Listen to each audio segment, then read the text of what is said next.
Hello everyone. Today I'll present the highlights of my PhD research, which investigates how UVB therapy treats vitiligo. Vitiligo is an autoimmune skin disorder that is highly prevalent in India. It is characterized by the complete loss of melanocytes, resulting in white patches seen on the skin.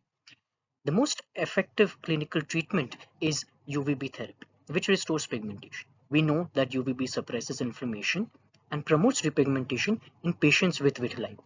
But the mechanism of how these two processes work has remained an open question for decades.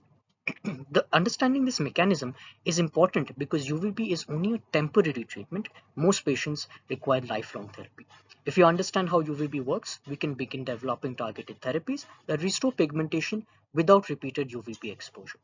To answer this, my research addressed two questions. What happens to the immune cells after UVB therapy? And second, how does UVB trigger repigmentation? To address the first question, we collaborated with clinicians to recruit Indian vitiligo patients. From each patient, we collected two skin biopsies, one before treatment and another after 3 months of UVB therapy. We then performed spatial transcriptomics focusing at the epidermal dermal junction. This is the region where T cells accumulate and destroy the melanocytes during active vitiligo. In the image on the right, the junction is marked by the dashed line and the T cells are marked in red.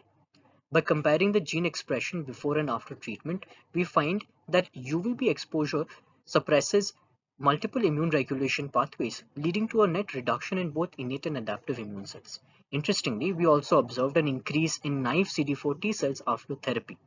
This was an unexpected finding, and we speculate that these cells may contribute to disease recurrence once the treatment is discontinued. The second question was how UVB restores pigmentation. Melanocyte stem cells act as reservoir of pigment producing cells.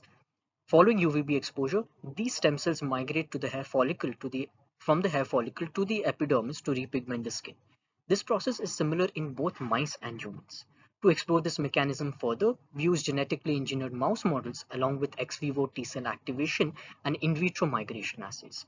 Our findings reveal a three-step pathway. First, UVB induces the release of IL-1 alpha from epidermal cells. Second, the IL-1 alpha activates the skin-resident gamma delta T cells. And third, the activated gamma delta T cells can then drive the migration of melanocyte stem cells to the epidermis.